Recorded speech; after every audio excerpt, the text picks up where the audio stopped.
So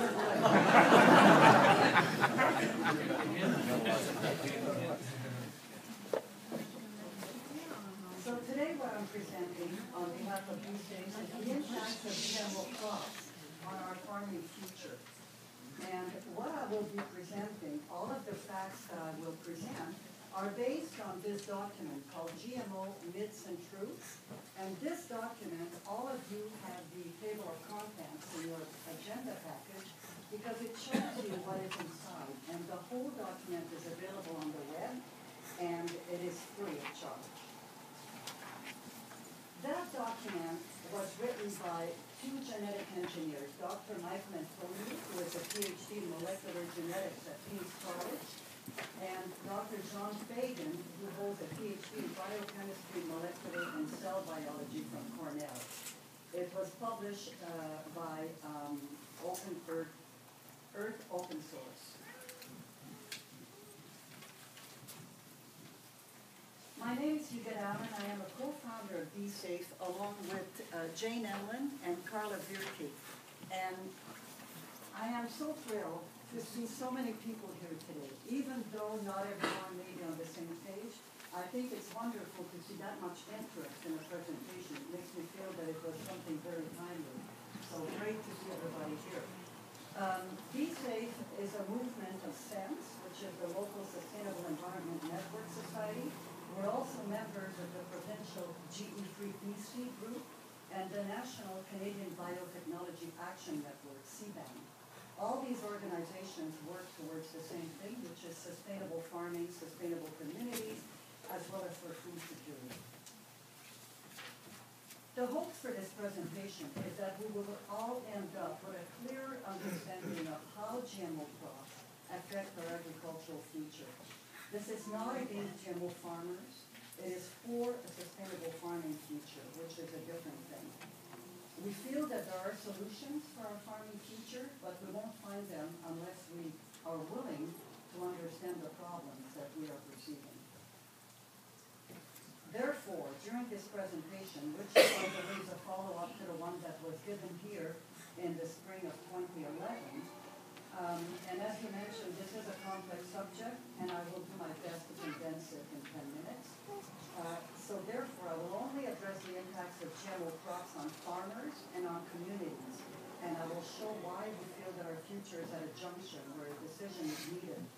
I will not address GMO foods, since you have no jurisdiction over passing resolutions over that. GMO crops at a glance. If you look up there, what you will see is that there are 4 major crops that are now grown in Canada. They are GMO corn, GMO sugar beet, GMO canola, and GMO soy. The major one that is grown, by the way, GMO sugar beet is not grown in RDNO as far as I know. The major one is corn that is grown here. The next ones to be accepted in Canada will be the GMO apple, as you know, being developed south of here, as well as GMO alfalfa that has already been accepted in the US, GMO wheat, and GMO trees.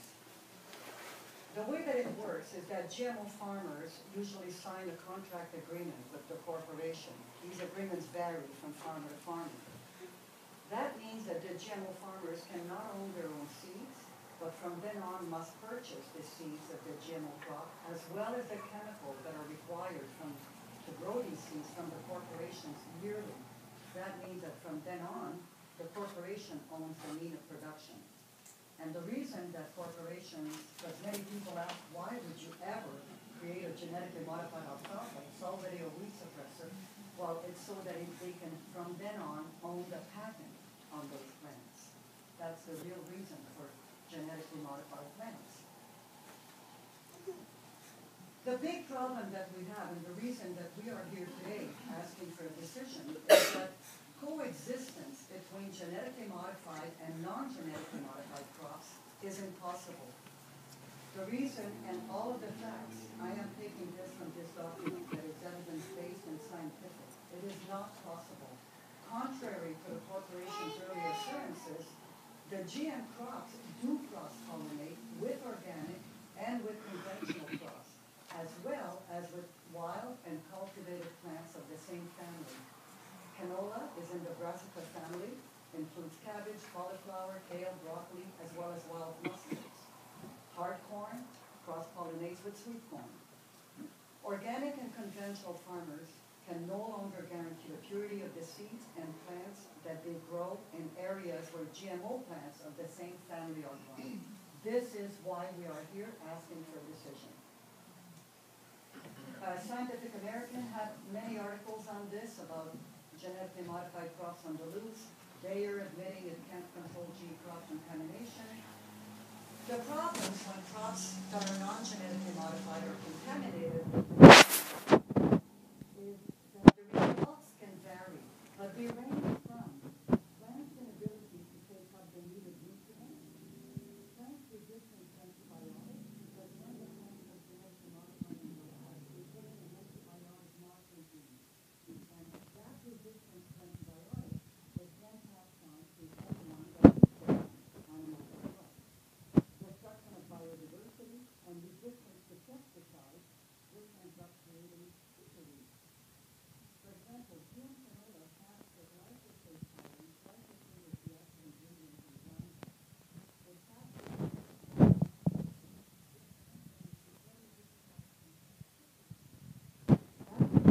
stop working on those weeds, even more toxic chemicals such as 2,4-D are then approved. That pollutes even more our air, water, and soil. GM crops have also increased pesticide use. We were told they were going to decrease pesticide use. They have increased them by 383 million pounds in the first 13 years of their introduction in the U.S. alone. Roundup is often presented as something that is completely benign. It is anything but. It persists in the environment. It has toxic effects on wildlife and humans. It increases plant disease, notably Fusarium, which is a fungus that causes sudden death and wilt in soy plants and is also toxic to human and livestock. The impact on farmers that this has is, of course, very much in regard to the economy. Many export markets have been lost. One of the most talked about one is the annual $300 million canola export to the European Union that disappeared due to GM contamination. Another big problem in Canada and in the U.S. with GM crops is that non-GMO farmers whose lands are contaminated with GMO plants can be sued by corporations. I believe all of you know about the Percy Schmeiser case, which went to the Supreme Court of Canada in 2005. In Germany, it's different. In Germany, they passed a very different law where if anyone were to grow GMO and they were to contaminate, the grower and the corporation would be responsible. So you don't find GMO crops being grown in Germany. Now, GMO crops are at the core of industrial farming. And industrial farming includes CAFOs, or concentrated animal feeding operations, or factory farms. Detailed analyses of what occurs to property values in areas where there is a lot of industrial farming show that properties lose between 50 to 90% of their values. And the two pictures that you see below show what occurs in rural areas when we become a rural area known for industrial farming as opposed to mixed farming. The other problem that has been talked about in scientific publications is the fact that industrial farming brings with it a lot of diseases, and we've seen that with bird flu and so on. The other thing that it does is it inevitably converts arable land to wasteland, and that's been evidenced by the fate of regions that were not growing GMO at the time, but that were highly invested in industrial farming. They become total wastelands. The Union of Concerned Scientists have said that industrial farming, which was once hailed as a revolution, is now outmoded and unsustainable, and that it's time to transform agriculture into a sustainable enterprise, one that's based on systems that can be employed for centuries, not decades, without undermining the resources on which agricultural productivity depends, which, as you know, is our soil, our water, our air, and our farmers. That's what we depend on. why we're here today, that right now we still have a choice. We can make decisions now, but we fear that as more and more areas are banning GMO crops, more GMO farmers will congregate where they feel welcome. And the chart that you see below shows you a red line where as industrial agriculture grows, diversified food crops are decreasing. This is not anything that I found, this is something I made, because this is what we fear will be happening. And we have good cause to fear that, because it has been happening in various areas. We also feel that unless we make a decision, we will be sending a clear message that we're supporting industrial farming, which will lose us our family farms and local growers, biodiversity, and local food security. Local food security is extremely important. In Britain, food prices have risen 32% since 2007, which is twice the EU average. And the reason that Britain has been particularly vulnerable to price rises is because it imports 40% of the food it consumes. Well, in BC, what I was able to find on the web is that we are importing over 50% of the food that we consume, which is why there are so many areas building local food economies. We feel that local food is where security is at, and also our dollars. Save on Food has seen it. They are now going local. Farmers markets are experiencing growth. University of Northern British Columbia is saying that the rising interest in purchasing food directly from farmers has led to a tremendous growth in the number of farmers market in BC over the past 10 years. The problem is they're having trouble.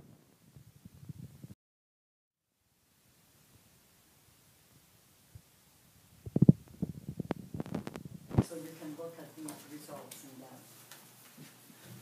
In Richmond, they had a lot of opposition. CropLife sent their, which is the public relations arm of the large biotech companies such as Monsanto, they flew their vice president from Toronto to attend the council meeting this May.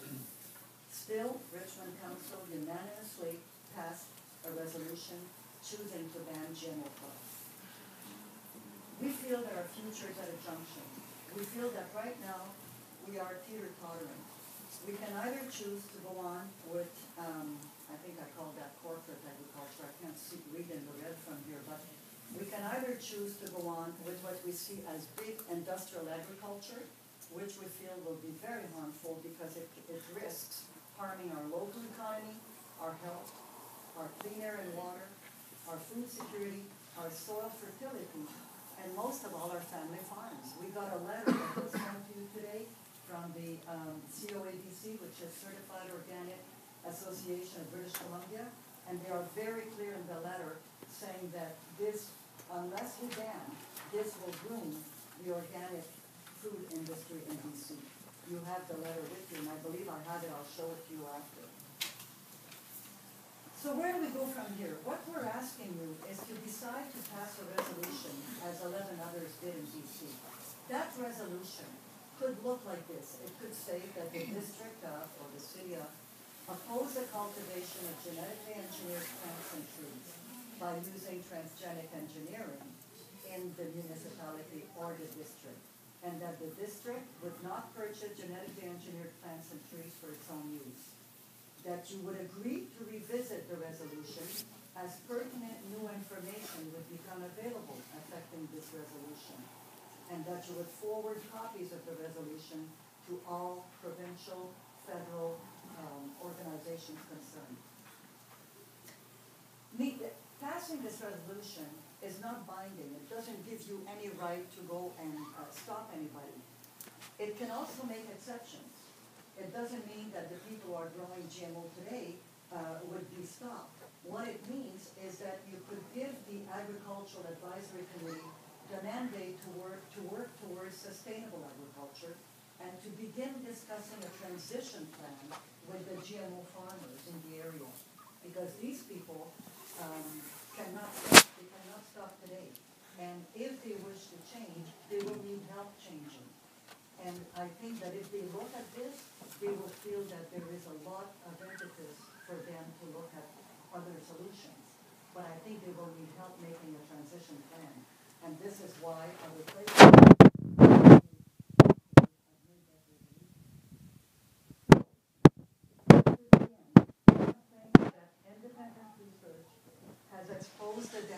on GMO crops, as well as the risks of betting our future on industrial farming.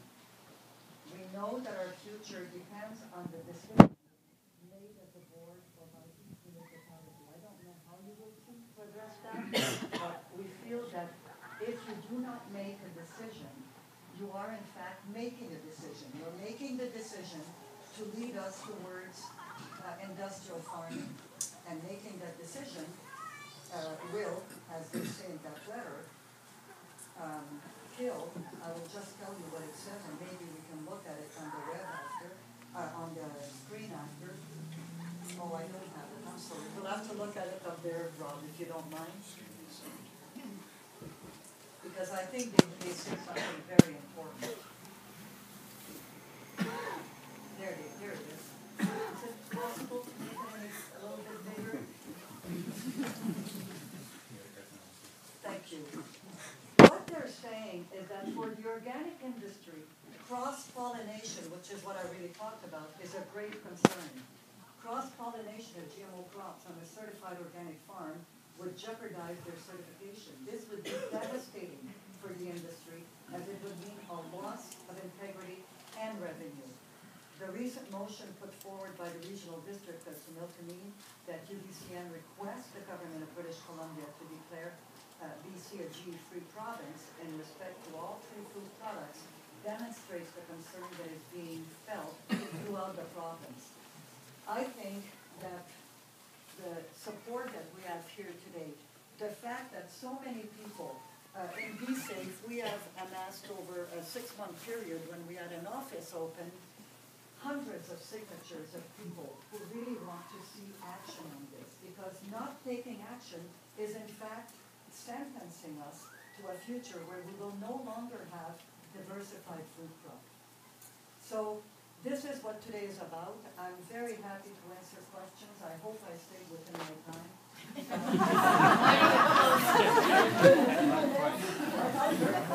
So you may not have understood, please feel free to ask